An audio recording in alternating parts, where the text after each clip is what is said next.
को जानकर खुशी भी होगी कि जो ये भ्रष्ट अधिकारी बैठे थे, 2 जने वहाँ पर जो बिल्कुल सरेआम रिश्वत लेते थे, अब अंबेडकर भवन को समाप्त कर दिया गया है।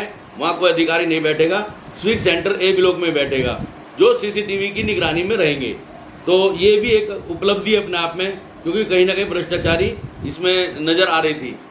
जैसे शेल्टर हाउस हैं, शेल्टर हाउसों में जो भी जेई वगैरह हैं, इनका अपना बेनिफिट पूरा नज़र आता है।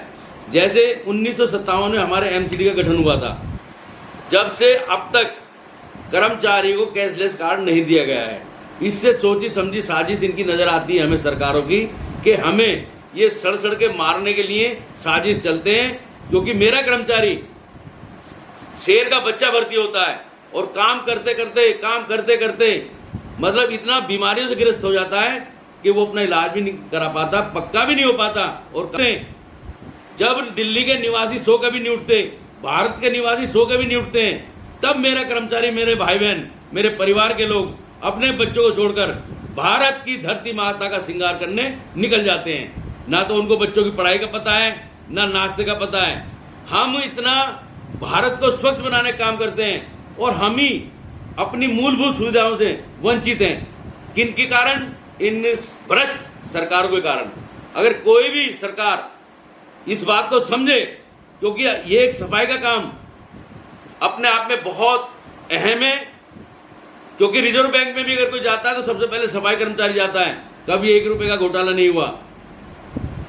मेरा कर्मचारी ईमानदार, खुददार, जीदार, कोरोना काल में सबसे पहले जो उठता था, जो काम करता था, वो मेरे भारत का सफाई कर्मचारी काम करता था, जो रोड पर आ जाता था। जिनके परिवार वाले भी उनका कचरा नहीं उठाते थे, उसमें मेरा निगम का कर्मचारी कचरा उठाता था, उनके कपड़े उठाता था। कई कर्मचारी तो ऐसे थे, उनकी बॉडी का दाह संस्कार भी उन्होंने किया है। फिर भी ये गूंगी बहरी सरकार है, हमें कोई मान सम्मान दे के राजी नहीं है। भ्रष्टाचारी कर करके ये हमारे दिल्ली में जो दिल्ली सरकार बनी है, इनकी एक नस पकड़ी थी उन्होंने भ्रष्टाचारी की। दिल्ली के लोगों ने भी सोचा कि हाँ कहीं ना कहीं तरसते हैं। जो एक व्यक्ति आम आदमी बन रहा था कि मुझे ना सिक्योरिटी चाहिए, ना बंगला चाहिए, ना गाड़ी चाहिए, आज करोड़ों रुपये अपने आवास पर खर्च कर रहे हैं। आज तो पैसे की तुम्हारे पास वो कमी ही नहीं है, तो क्यों नहीं हमारी दिशा और दिशा बदल देते। भारत की राजधानी दिल्ली है। दिल्ली का ही सफाई कर्मचारी जब अपनी मूलभूत सुविधाओं से वंचित है, तो समझ सकते हो भारत में राज्यों का क्या हालत होगी।